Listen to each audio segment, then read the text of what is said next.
One final thing I'm editing in the middle of this, I forgot to say one thing which is important, which is I'm going to put a link below to a Yahoo Japan donation link for the Noto Peninsula earthquake victims and relief.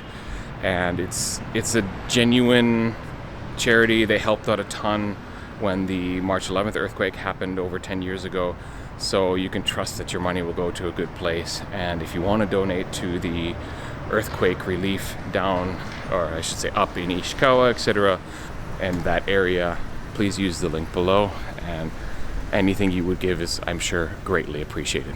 What is good, everyone? Welcome to the channel. Happy New Year 2024. I am in downtown Yokohama for the first time since last October. I haven't been here in a while. And I just wanted to wish you a Happy New Year and talk about a topic briefly. Today's video is going to be different in a couple of ways. It's my normal walk and talk video on the streets, but usually I practice a little bit what I'm going to say. Today I'm going completely off the cuff on today's topic. And the second difference is, well, because of the topic, I'm not monetizing this video. So if you see any YouTube ads on this video, that's YouTube, it's not me. Okay, what I wanted to talk about today basically addresses what's been going on in the beginning of 2024 for Japan, which is a series of disasters. First, the earthquake in the Noto Peninsula up in Ishikawa, close to Niigata and Fukui prefectures.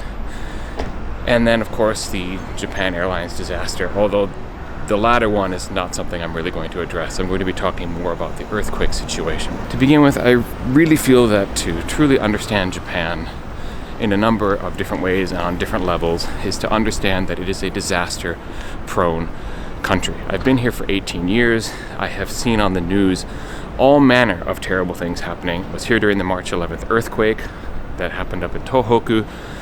And of course, we have the recent one as new evidence of it's an earthquake-prone country. Not only that, there's lots of flooding, there's fires, there's landslides, all kinds of things like that, typhoons, and of course tsunamis that come along with earthquakes.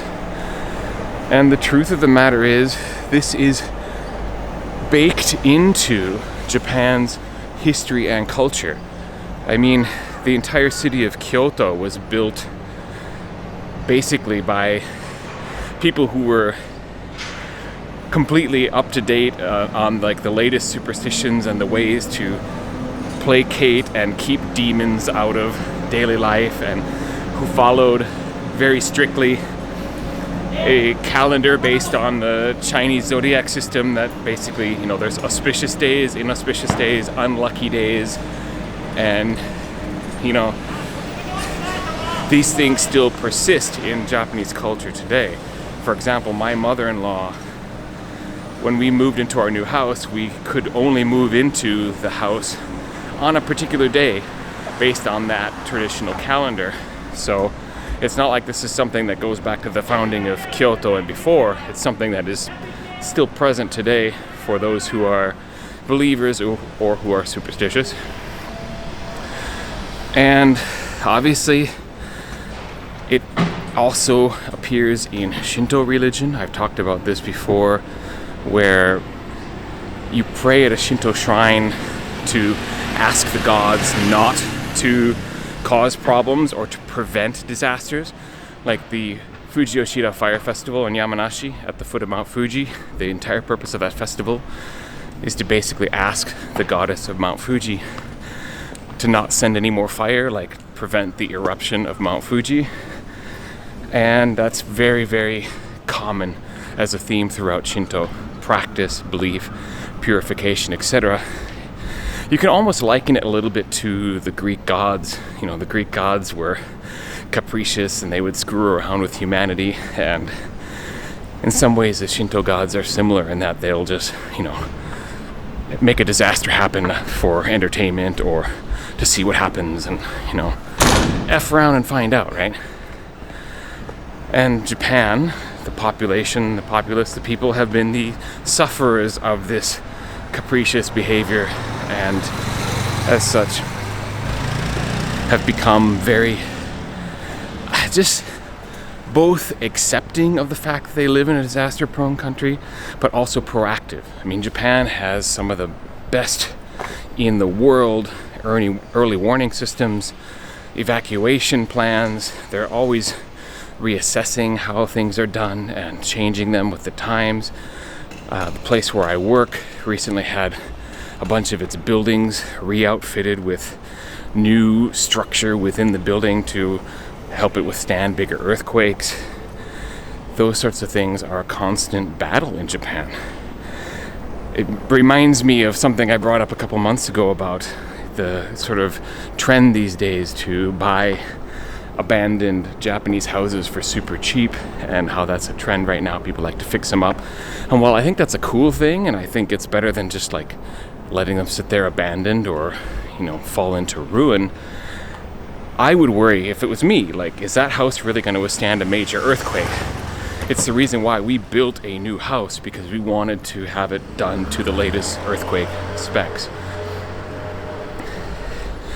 Basically, if you live here, I can't stress enough that you have to have some kind of emergency plan yourself.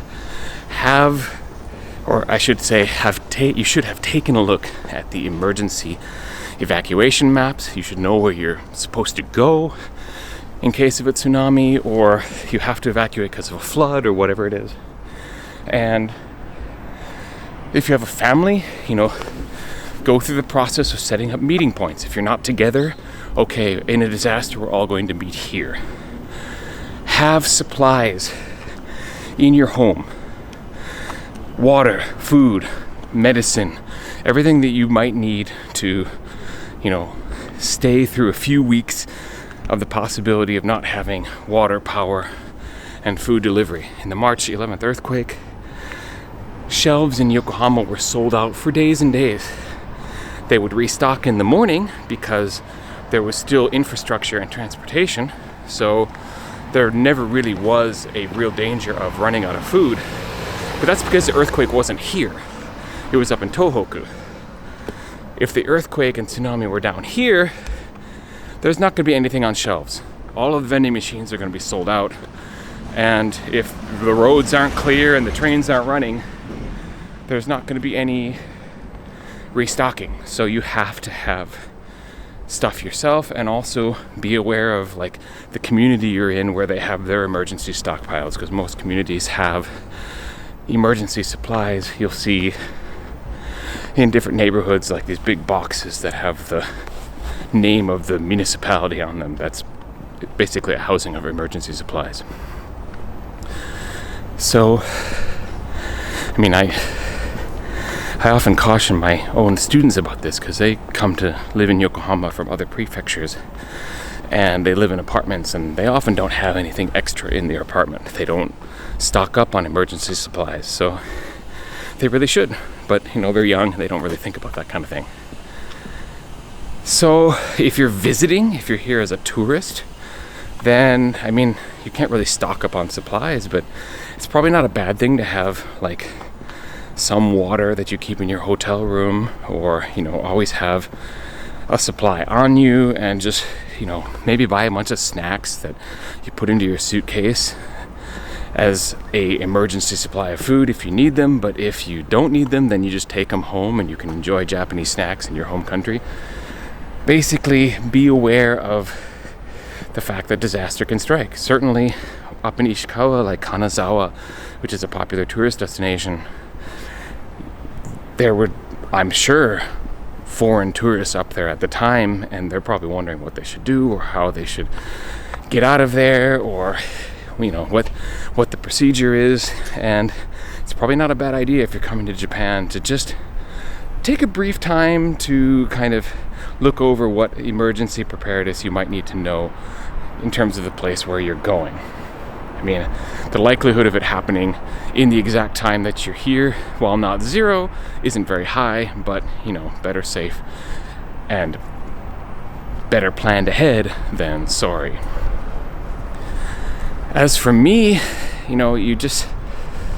there's a reason why the sakura cherry blossoms are so popular and famous in Japan. They're famous because they're they're famous because their beauty is transient, meaning it doesn't last very long.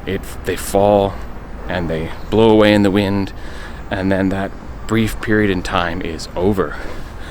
And that's kind of part of the Japanese psyche in a way, because all life is transient. It's not lasting forever. Nothing lasts forever. And that also comes from the psyche of a country that has endured disaster after disaster after disaster throughout its history. I also think this is a reason why there are so many Japanese disaster movies like Godzilla and, giant monsters destroying all of Japan. It comes out, of course, the World War II memories, but also the fact that Japan literally endures disasters where an entire city is destroyed, like as if by a giant monster.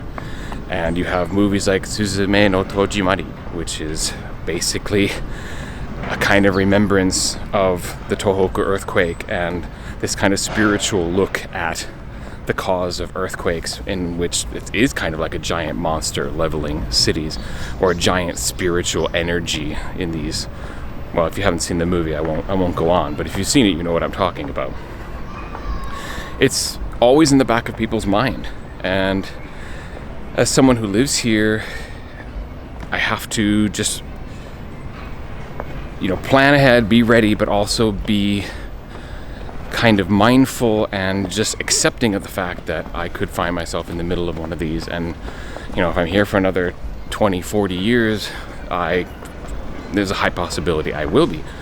And I just have to be accepting of that fact and live with it and do my best to mitigate whatever I can to help out the situation before, during, and after it's happening. So I take it very seriously, but realize that in the end there's not much I can really do to control what would happen in the disaster itself. It's just a fact of life of living here, and if you are planning to live here long term, it's something you'll have to make peace with yourself. So at any rate, I didn't really plan any of what I was about to say. That was all off the cuff, so let me know how that went. I never script my videos, but I will usually kind of make an outline and practice that outline a few times, so I don't know exactly what I'll say, but I know the main points I'm going to make and the order in which I'm planning to make them, but I didn't do that this time. If you enjoyed this video and if you got anything out of it, I invite you to like it, share it with anyone you think would also enjoy it, subscribe if you haven't already. I have a plan in 2024 to start a Patreon for those of you who would like to support the channel, and the sort of exclusive content that I would offer on that Patreon is, I'm thinking to begin with, is to allow anyone who is over on there, if they're coming to Japan, I would be at their service in terms of helping them plan their trip and put together ideas and suggestions for where to go, what to do, what to see, what to eat, etc. And basically, patrons could use me as a free travel planner in thanks for their patronage. But I'm still a small channel, so I don't expect that to be a huge thing, but I thought I'd give it a try and open that up. And always there is the thanks button on YouTube if you wanted to make a one-time donation to the channel. I mean, at this point, I'm pretty much set with my gear, etc. I do need a new microphone soon, but I do this as a hobby and I'm not trying to make money off it. So if you feel like you're getting value out of it and you'd like to help out, that's great. But I'm